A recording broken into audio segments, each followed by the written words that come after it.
to yet another edition of Expressions for the New Indian Express. I have with me two gentlemen who succeeded each other in two separate countries, but especially in the US, which is our focus of discussion today. Ambassador Arun Singh was ambassador to the US between 2015 and 2016, so saw the tail end of the Obama administration. Ambassador Sanna succeeded him 2016 to 2018. So in a way, came in with Trump and all the high expectations that, well, initially I think confused expectations, and then eventually what seems to be a beautiful relationship between President Trump and Prime Minister Modi. We'll hear a lot of all that from both gentlemen. May I quickly begin with Ambassador Sanna, because he was most recently there. How do you see the new ticket, Joe Biden and Kamala Harris? How do you see this as impacting the relations between India and the US should they come to power? Well, that's a very large question, Kaveri, and we'll probably have to come and break it up into little things as we go around along in the discussion, because I think that's going to be sort of an overarching umbrella question on whatever we say. But if I can sort of kick off by saying that we must remember that for about 20 years, the India-US relationship has been steadily on the improve graph. And if you can go back to the Clinton days till now, I think it is an upward graph in many ways. And this has been happening no matter whether it's a Democrat administration or it's a Republican administration. And for that matter, you know, even with the changes of government in India, this relationship has been moving up. Right. What has been different are certain, you know, in certain respects, certain nuances, certain emphasis of the relationship. But fortunately, both the Republicans and the Democrats have recognized the strategic logic of a good relationship with India. The importance of India as, by and large, an economy which has been on the rise, particularly after our economic reforms began to bite. A country which has a tremendous amount of, you know, highly qualified professionals available for US companies. And, you know, I know there are problems in that, but by and large, that has been a source. And again, as a democracy, as a country with which they have comfort, not just in pure value terms, that's something which for 75 years we've been talking about between India and the US, but not always, you know, still being able to match up in strategic terms. But now there has been a matching up in strategic terms, the nuclear deal, followed by a lot of security and defense compacts, particularly in the last 3 or 4 years, increased weapons sales, and more comfort for us, for instance, on the counterterrorism aspects. So all this is there to base ourselves on, no matter what the next administration is. Now, if we see the Trump administration giving way to the Biden administration, then the changes that will come in will not only be for India. I mean, there will be a certain turning of US foreign policy all over the world, because Trump has really taken it and ripped it apart and thrown it upside down and done everything possible that he could with it. So it will be a change of stance of US foreign policy, looking out, going back into globalization, assuring allies, working with alliances, getting back into multilateral organizations like WHO, UNESCO, into compacts like the Paris Climate Agreement. So all this will change. Now with India, what will happen is that sooner or later, I think we will be able to get the story back. There will be glitches if it is the Biden administration. Everybody's talking about the fact that they are going to be much more demanding, as Democrats tend to be, Yes. on things like human rights and related issues. So to what extent that actually disturbs the strategic logic of the relationship, we'll have to see. But I think that's the challenge before Indian policymakers, Indian diplomats, is to keep the focus on the ball for the incoming administration and tell the India story in the right way, so that we can continue to move upwards. But there will be changes of nuance, and and I don't want to hog the conversation at this time, but happy to come back Sure. after Arun has spoken. Yes. And In fact, Ambassador Singh, I wanted to bring you in right at this moment and ask, since you saw the tail end of the Obama administration, will it be more of the Obama view of the world? So in fact, Should Biden come up? Should yeah, Biden take over? well, not just the tail end of the Obama administration. In fact, I happened to be in the Indian embassy in Washington through the bulk of the Obama administration. Exactly, yeah. I went there first in 2008 as the Deputy Chief of Mission. Unfortunately, I arrived just one day before the nuclear agreement was finally signed. Wow. So I didn't contribute to it, but I benefited a lot because I think it really helped the relationship. And then I was there till 2013 April. And I came back in 2015 and I was there till 2016. So I was there through the bulk of the Obama, or what has now been described as the Obama-Biden administration. Right. I saw them in play. So I would, and then although I left towards the end of 2016, I was present at both the Democratic and Republican conventions, where the formal nominations of the candidates were approved. I saw how that process and the political projection was happening there. So keeping that in mind, whoever wins, and I agree with Navtesh there, whoever wins in November, I think broadly we will be at a good place. But each administration will present its own set of challenges. If Trump wins, they've been supportive of us broadly on the issue of terrorism. Yeah. At the same time, they have gone ahead and done an agreement with the Taliban, not fully taking into account India's interests. They have been supportive of us on our security concerns, let's say related to China. They've talked of the Indo-Pacific, building a more cooperative relationship. They have increased levels of technology on offer to India, put India on strategic trade authorization level 1, which is meant for the closest partners. And at the same time, and then also in the context of what happened in Ladakh recently, repeatedly, they have called out what they have said, Chinese assertive and aggressive actions. Right. In eastern Ladakh, and equated that with what China has been doing in South China Sea, East China Sea. So they've taken a clear position. At the same time, they have gone ahead and taken actions against us on trade issues, Yes. which didn't happen during the Obama administration. For example, imposing tariffs on steel and aluminum imports on national security grounds. Now, if we are a strategic partner, how do you cite national security grounds?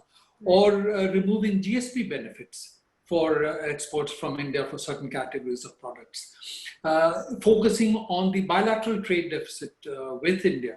When India, although it has a surplus with the US, is overall a trade deficit country. Yeah. And then the actions they've taken on the H-1B visas, for example, suspending them essentially, with some exceptions, till the end of the year. So these are the kind of actions that Trump has taken, driven by his America first, and focusing on his own core political base, which have not been so positive for India. Yeah. Similarly, if we look at the Obama administration, they really advanced the relationship with India. Obama was the first president to visit India twice in his tenure. No US president had done that. He declared support for India's permanent membership of UN Security Council. He worked to get India into various multilateral export control regimes, and they succeeded broadly except in the nuclear suppliers group. And they declared India a major defense partner.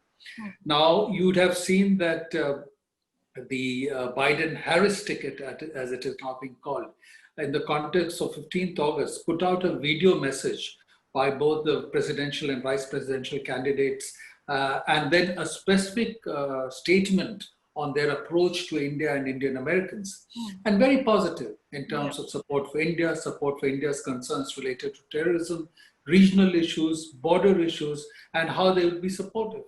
But again, going by what we had seen during the Obama administration and the kind of policies that Vice President Biden had himself been associated with, as Navteej said, there will be an enhanced focus on issues related to climate change and what they would see as issues related to human rights. And one has to manage that. Right. Because one has to understand that the democratic platform in the US today is built very much around tolerance, diversity, and pluralism. Yeah. Because that's the people, the voters they draw in, the minorities, African Americans, Hispanics, Indian Americans, center, left of center oriented people. So that's a very important part. And if you look at the Indian American community in the US, they have largely flocked to the Democratic Party. Yeah. Because as a minority group, they will flourish within the kind of framework that the Democratic Party espouses. Some have oriented towards the Republican Party, but largely those who've done very well are economically very well off and now worried more about taxes rather than the issue of diversity and inclusion. So given all that, I would say that from the indications we have now, from the statement put out by the ticket, from a recent article that Biden himself wrote in Foreign Affairs, and some of the comments and articles by his key advisors like Tony Blinken, Jake Sullivan, it is clear that there will be a sort of a continuation of what one saw during the Obama period, but of course adjusted to a different world. Because the world in 2020, 2021 is very different from the world in 2016.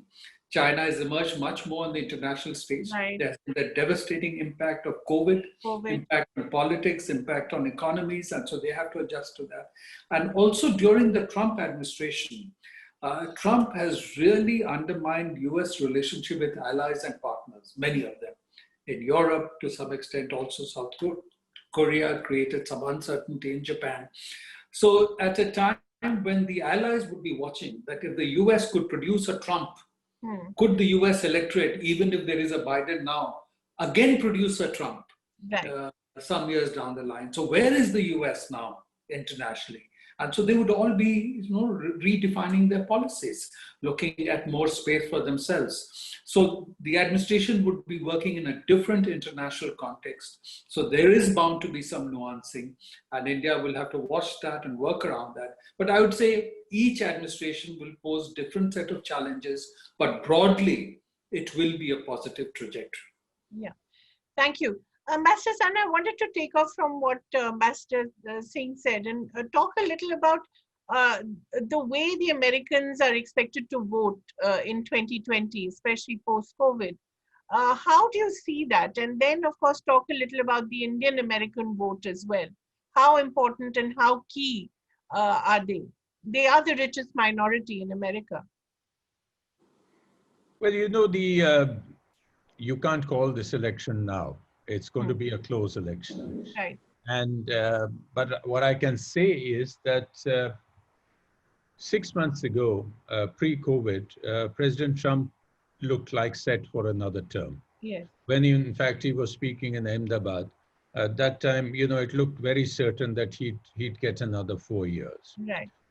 Joe Biden, he had quite decimated him as Sleepy Joe and various things like that. Sleepy Joe. Yeah, everything Joe. And, and Biden, frankly, was not doing well in the primaries at all. Yeah. In fact, his,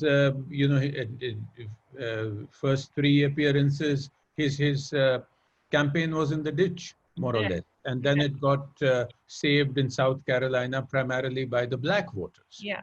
And so this is an important thing to remember. However, there have been things in the last 5 or 6 months which have hit Trump. One, of course, is his handling of the pandemic. Yeah. We've seen he first thought it will go away by a certain date and all that sort of thing. The way he has, been perceived in the country as favorite, being, taking the Republican states as favorites for facilities, etc. Yeah. So that's been one thing that's gone against him. Secondly, the economy. Yeah. And because that's something which he prided himself on, that look at the stock exchange, look at the economy. The stock exchange may still be doing well, but the economy is not doing well. So, they got the highest number ever have gone into the unemployment zone since the Depression. Right. There's going to be the largest contraction in the US economy in the last 70, 80 years. That's happening. So these are things on which he prided himself and which have gone wrong. Also, And, his handling of race relations, I think. and thirdly has been the fact that race has come to the fore. Yeah. He's sort of run a administration of racial grievance, and he's openly, and he's misread the signs of the times in terms of race, in terms of attitude towards the Confederate history, Right. in terms of individuals. Like at one time, he seemed to have misread the gender issue. Yes. And I think it's a combination of the gender issue, but today it is the race issue, which is on top. And which is, of course, one, we can lead into that at some stage why, Kamala Harris has been brought in by Biden. But so all these issues have given, and Biden has picked up. Biden has picked up in his presentation. Biden has picked up in his campaign strength. The people who are now joining him, and the broad appeal to a country which is seeing its leadership being mocked and being laughed at all over the world, which has seen its footprint shrinking. I mean, yes, Americans wanted their footprint to shrink even under Obama. That, we really don't want to be in Afghanistan. We really don't want to be in Syria. But here it is shrinking in just not military terms. It is shrinking in moral terms. It is shrinking in leadership terms. So Trump has really, during the COVID thing, not been able to provide what the leader of the free world, as he is called, should be the leadership that he should be providing to the world. So to cut a long story short, the race is going to be close. From what one sees of the ratings and etc. today, Trump is trailing. And Biden should have, but anything can happen from now to then. He's desperately trying. For instance, he's trying for victories. Yeah. He's got this UAE-Israel deal, which he's projecting as a big victory. Who knows what else he will try from now to then. And any sort of snafu on the part of the other ticket can still bring Trump home. Right. Because we must remember that he has a fixed constituency in which he hasn't lost. Right. They are his base. Yeah. And they are the base. They are the people who are anti-global. They are the people who believe in America first, who believe in white America, who believe in evangelical Christianity. So all this put together, that lobby of his is not going away. So Biden really doesn't have too much elbow room, frankly. But given the way the Electoral College works, there is a chance. At the moment, it looks like he might scrape through. Right. As far as the Indian American community is concerned, as Arun mentioned, they have traditionally been Democrat supporters. According to one study last 2016, 77% of the Indian voters voted Democratic. But that may have changed to some extent because while a lot of them vote Democratic in recent years, given this huge rallies, for instance, the Houston rally, the Ahmedabad rally, it showed you how many Indian Americans can be pulled out to listen to Trump. And Trump has actually ignored certain aspects in the relationship and gone for strategic convergence.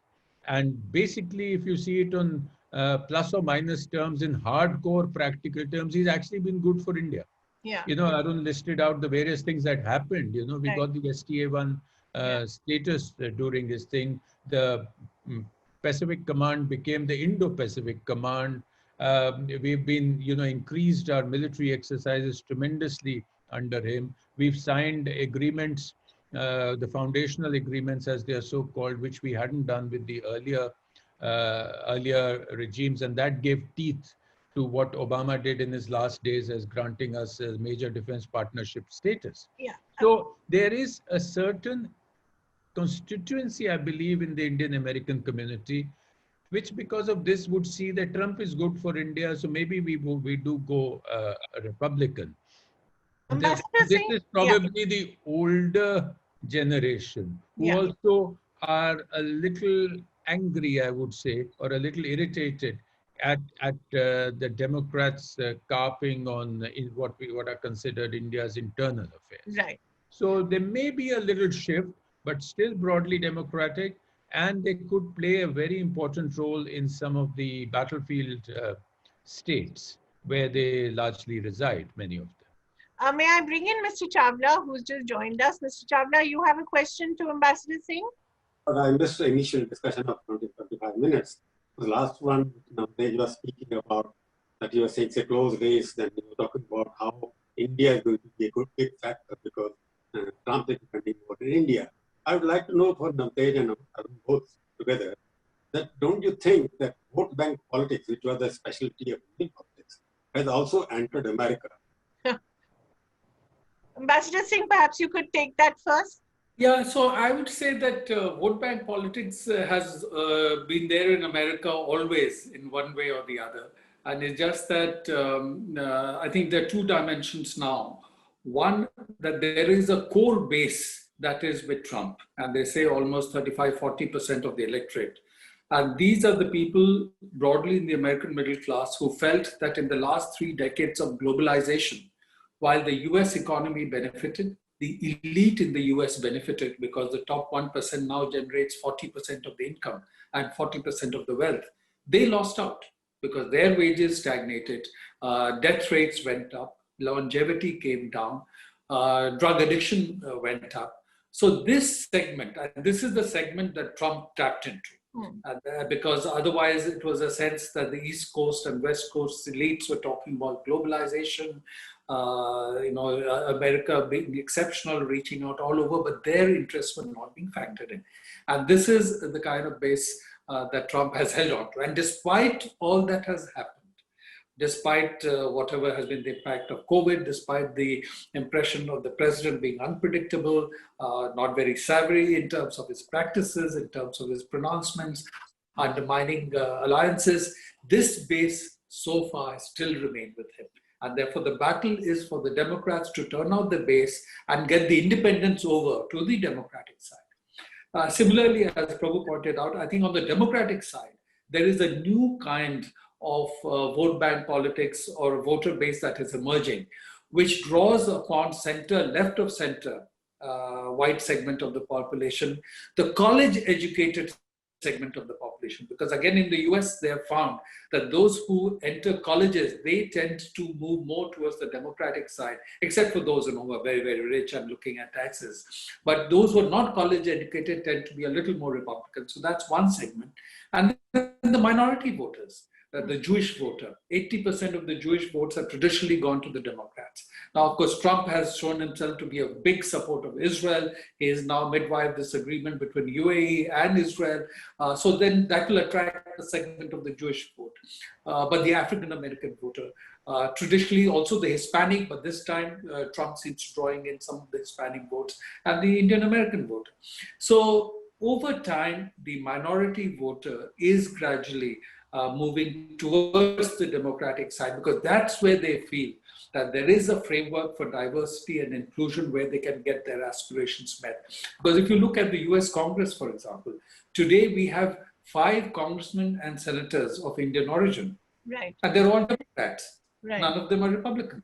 Yeah. So that's a dimension that one has to keep in mind. And we have to see how it plays out in the modern context. Right. Ambassador Sanna, may I also ask you to respond to the deal between UAE and Israel that Trump brokered?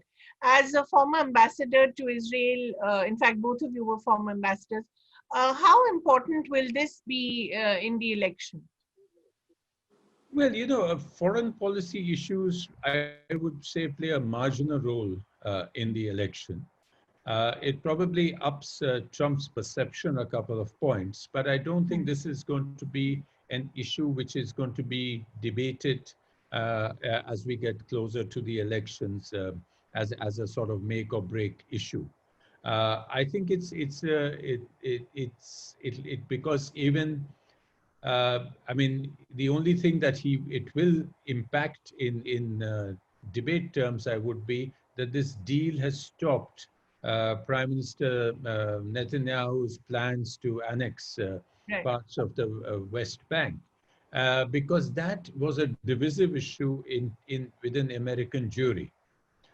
There were certain parts, certain sections of American Jewry which would say do it, and there were certain who are as strong supporters of Israel as the other one, believed that this would be a wrong step and would forestall the two-state solution.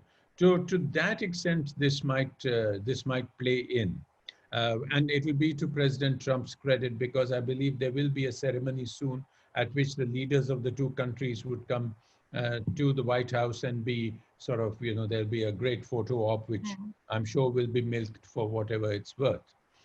So while foreign policy issues don't really impact, this one to some extent, given the presence of the Jewish voters, would. But then I think the Jewish voters are, for a large variety of other reasons too, very strongly democratic. Yeah. And despite the fact that the president's son-in-law himself is Jewish, etc., I'm not sure whether they would be able to move the majority of the Jewish votes towards Trump.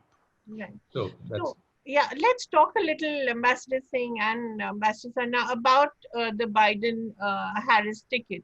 Although we would like to assume that it's an American-Indian ticket, it is actually an American, it is a black and white male-female ticket, because those are the two boxes that I think Biden needed to tick quickly.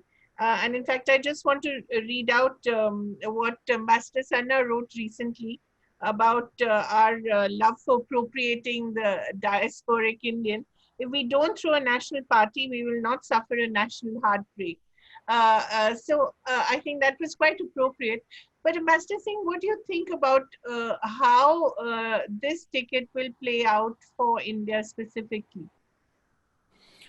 So, if we look at in terms of the Indian American community, clearly, as you mentioned, that Joe Biden selected Kamala Harris as a running mate, primarily keeping in mind the woman voter and the African American voter. Right. That makes up the bulk of her population. As Kamala Harris has herself said and written, that she grew up with a Black identity, right, in a Black neighborhood. She studied in a historically Black college, right, and her initial politics when they became Deputy District Attorney, then the Attorney General in California, was largely along African American politics. So one has to accept and understand that, because that's very much a part of her identity. right. But if you see the kind of statements that she has made since becoming senator, and also the kind of statements that she's made once her ticket, her being on the ticket was announced, and the message that the ticket put out on 15th August, it is clear that she's also emphasizing the Indian American identity. And her mother, who is of Indian origin, has played a very important part in her formation, in her growing up. So that aspect has to be kept in mind. And I think it's maybe useful for us not necessarily to look at issues in terms of binaries, because if you now see reports coming out of the US, aside from the African American community, segments of the Indian American community, the West Indian community, Yes. which has a big voter base in Florida, has Yes. become very excited about a candidature because the Because father the is of father was Jamaican yes. origin.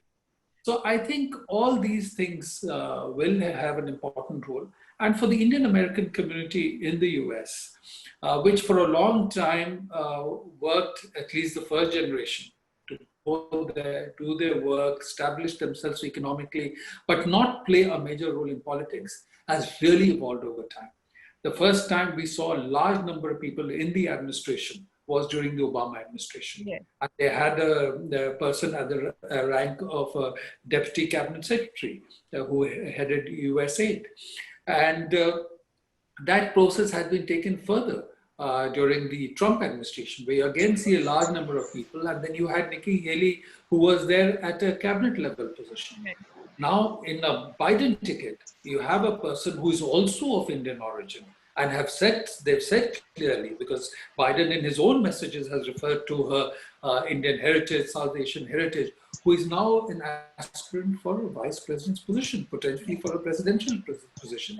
So for the Indian American community in the United States, whatever their views may be related to the politics of Kamala Harris, would be completely enthused by what is happening, because that shows that they have arrived in the United States. And again, if you look at Congress till 2016, altogether, historically, there were only 3 Indian Americans ever in Congress. Right. Since 2016, at any point of time, there are 5 Indian Americans in Congress. And hopefully this election, there would be more. So you can see that evolution happening. And I think Kamala Harris very much captures the change and the progress that is taking place. And one must recognize that and celebrate that and build on it, because there is the interest, of course, of India, but there is also the interest of the Indian diaspora in the United States that one must factor. Right. Ambassador Sanna, that is significant because she is clearly now going to be the Democratic front runner for presidential elections in 2024. Quite clearly, she will be Biden's successor, even if the Biden-Harris ticket were to not win. That would be a tremendous achievement. So how do you see her being on the ticket for the Indian American community and for India? Well, I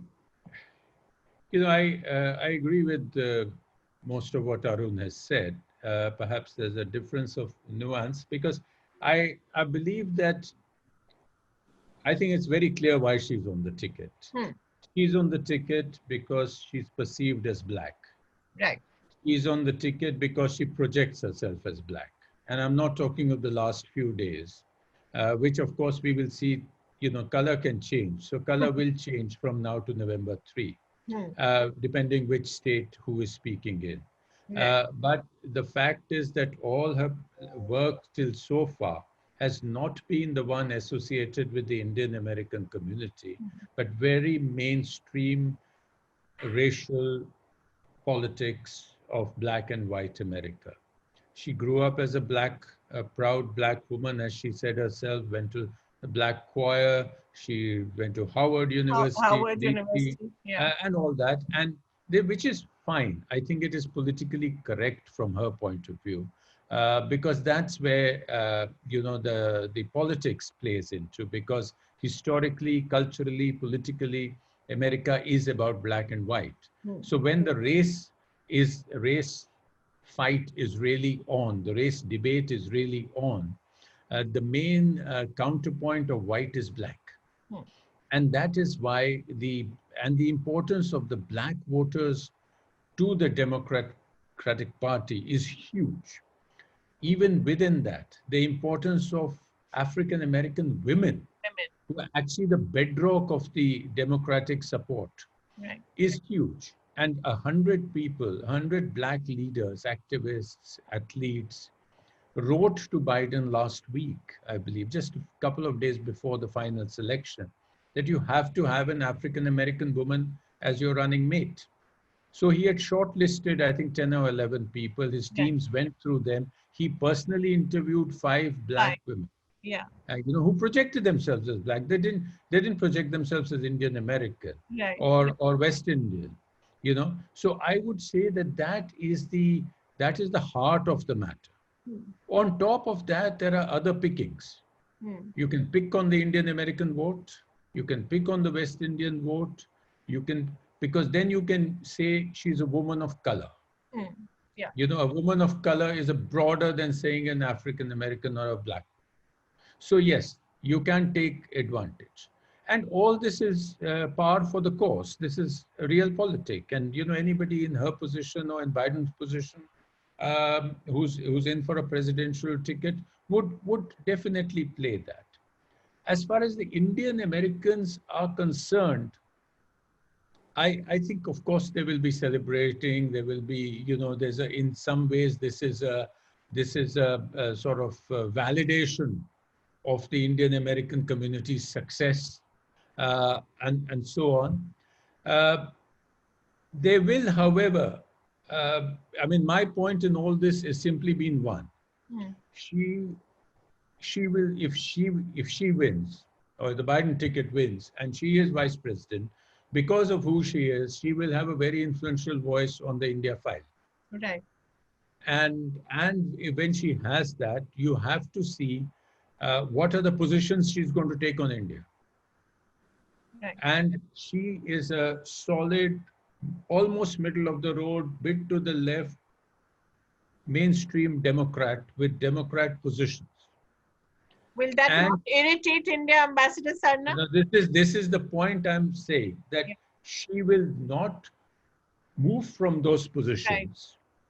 So she will take India at its merits, our policies at their merits, according to her point of view. Right. And we should take her at her merits, Right. not because her mother was Indian, not because she likes idlis, But doesn't know not how to because make them.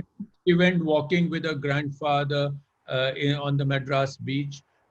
All that is nice. It's a nice Right. story. But when people sit at the vice president level, they will take positions on the basis of what they believe and what their party believes and what their party position is. You might get a little segue. It will give us a little advantage. Some rich Indians will fund her definitely. They might be able to open some doors for us. We might have a conversation, icebreaker about India if somebody goes to meet her. But then let us be prepared for her real positions. And we must take these on their merits. We must take these in our stride. We must take these into our calculation, because she is American. She is American. Yeah, Ambassador Singh, what about Mr. Trump, President Trump's statement, as he likes to always say, I have more of this and I have more of that. He says he has more Indian Americans than Kamala Harris, and better Indian Americans, whatever that means. Do you see a possibility of Pence being replaced by Nikki Haley, or he's too comfortable with him? No, I don't see any possibility of that. But I think basically, one, of course, President Trump, as you know, has been very provocative in various messages that he puts out. But I interpret this message more that as a signal that the Indian American vote matters. Yes. And he's trying to make sure that portion of the Indian American vote that he had attracted towards himself and towards the Republican Party is not siphoned off because of Kamala Harris being on the ticket. In fact, as Navtej mentioned, President Trump had gone to the Houston rally. And for the President of the United States, this was the first time that he went to a rally held in honor of a visiting foreign leader in the United States.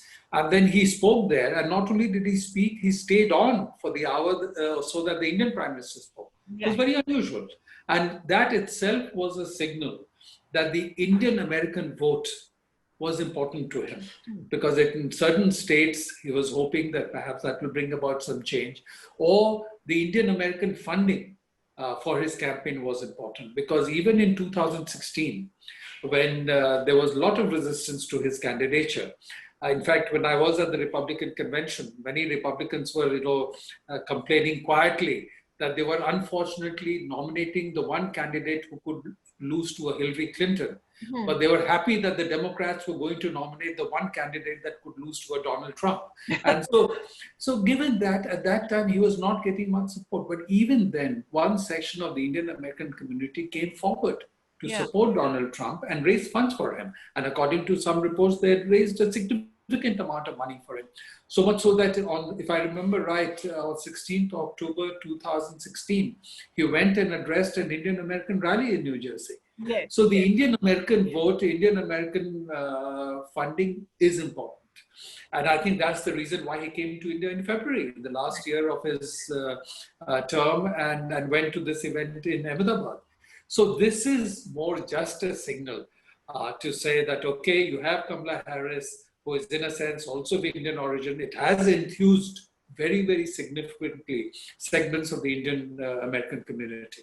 Because if you see the comments that are there, not just in the social media, and if you look at the funding, in the first 48 hours of her nomination, the ticket raised $48 million. Right.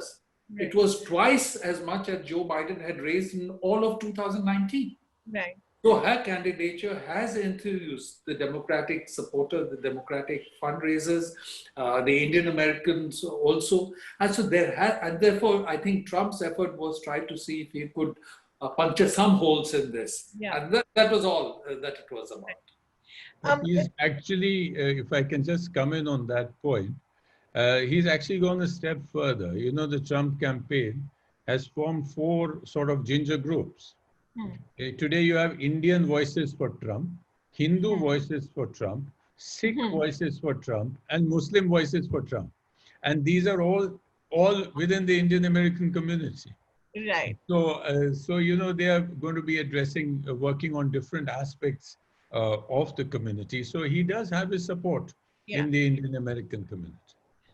May I just ask each of you a last question? Have we achieved finally a sort of de-hyphenation from Pakistan in the eyes of America? Ambassador Sanna? Well, I think broadly, yes, we have achieved, because if you look at sort of the 80s and, you know, right, in fact, if you look at right from the mid 60s onwards, when you know, this came to the fore, right to, I suppose, Bill Clinton's days. Yes. It was very difficult to break this hyphenation. Whatever happened at that time, I would say perhaps Arun has dealt with this file in greater detail, but I think I would say that it was Kargil which was the definitive moment when this hyphenation actually broke. And for by and large, most of the time, because of the larger India-US relationship today, it doesn't stay, the hyphenation. However, there are times when this comes back. It is a constantly moving target in Washington, D.C. And this is just come back, particularly on the Hill. Right. Because there is very extensive lobbying by Pakistan on various issues. It comes back on human rights issues. It comes back on defense issues. Yeah. And I think this is something which we will constantly have to carry on and repeatedly make sure that the India-US relation stands on its own legs. For instance, it comes into the debate on Afghanistan. Right. On Afghanistan, because if for US for its own purposes needs Pakistan to resolve their own problems in Afghanistan, and hence it becomes not explicitly a hyphenation, but certainly in Indian view, Indian eyes, it becomes a certain lenient treatment to Pakistan for certain things. So this has to, again, to be taken in a very realistic fashion. This happens. Pakistan has been sort of long-term, I would say a kind of favorite of certain constituencies in Washington, D.C. And that remains, goes up and goes down. But I think for the last 20 years, by and large, we have managed a dehyphenation, and we have to keep it that way. Right. Ambassador Singh, may I ask you about India-US as a sort of polar opposite of China-Pakistan? Is that a possibility? Can we become as close to the US as we perhaps once were to the USSR? So, I'll respond to your question, but building on what Navdeep said, historically, I have found that 4 factors have impacted on the India-US relationship. One is, what is the US global priority at any point in time? As a result of the US global priority, what is the role that they see for Pakistan? And that impacts on us. Third, in terms of their global priority and strategies, what is the role that they see for China? And then that impacts on us. And fourth, what is the strength of the bilateral relationship? And therefore, if you look at these 4 factors, you can explain the India-US relationship at any point of time. So the Pakistan-India hyphenation has been there when Pakistan has been relevant to the US, as it was there for some time during the Cold War, when it was part of the US-led military alliance system. Or it was there when the Soviet troops were present in Afghanistan and the US needed Pakistani soil to train militant jihad against the Soviet Union. And it is to some extent relevant now when it wants Pakistan to help them in the deal with the Taliban. But I think the US global priority today is to deal with the challenge from China. Right. The economic, military, technological challenge. And therefore, they see the India relationship beyond the strength in the bilateral relationship and the opportunities for economic, technological, and military cooperation at the bilateral level. They see the India relationship also very much in the context of the challenge that they're facing from China. As a result of this, and because of this prism that they're looking the relationship through, the India-Pakistan hyphenation will not be emphasized, and that will vanish for a while. And now, given their focus on China, I think clearly there's much more space today for the India-US relationship. And that's the reason why we discussed, as we discussed earlier, the Pacific Command has been renamed the Indo-Pacific Command. The US has the Indo-Pacific strategy, where India is very much a part of whatever they're trying to do in the Pacific Ocean and also now the Indian Ocean. They're looking at enhancing cooperation in the framework of the Quad, which includes, aside from US, India, also Australia and Japan. And so, and then in the context of the recent challenge from China, it is the US that has been the most supportive of India. If you look at what happened in February last year in the context of Pulwama, again, it was the United States that had been the most supportive of India, and the US is also supportive of India in the UN Security Council, along with France and some others. So given that, I think there will inevitably be increasing cooperation between India and the US. But it will not quite be, for some time, the nature of the India-USSR relationship, because at that time, India did not have other options. Right. Today, India has other options. And also the challenges would be that, for example, as we build with the US, we have to also maintain our relationship with Russia. Right. Because we want to maintain the strategic autonomy of our decision-making. And more than 60% of our defense supplies are still of Russian origin. Right. So at a time when the US has a lot of difficulty in its relationship with Russia, and especially if it is going to be a Biden administration, the relationship with Russia will get even more difficult. Right. So despite that, we have to maintain our relationship with Russia. So there will be areas where there will not be a full convergence between the US and India. And the second fact is that the US is clearly the dominant global power still, always meeting some challenges. So when it decides on certain strategies, it decides on its own. And then it expects its partners to fall in line. Even the European countries complain of that. Yeah. Now, certainly India doesn't want to be in a position that once US takes a decision, automatically you line up behind the US. Yeah. You cannot do that, because there'll be opposition in India and it may not meet your interests. Yeah. So I would feel that I think for sustaining the India-US relationship, it is important that we build on different dimensions of the partnership, but maintain the autonomy of our decision-making. And both should understand, both countries, that there will be convergence in many areas. We should work together where there's convergence, but we should both allow space for differences and divergence and not allow that to disrupt the relationship. It is only within that framework that we will be able to advance step by step. Thank you both, gentlemen. It was really like a master class in diplomacy, in understanding Indo-US relations and understanding how the US, where the US is situated right now internally as well, and the Indian-American voter, and certainly Kamala Harris, the woman of the hour. Thank you very much, ambassadors, and all the best. Thank you. Thank you so much.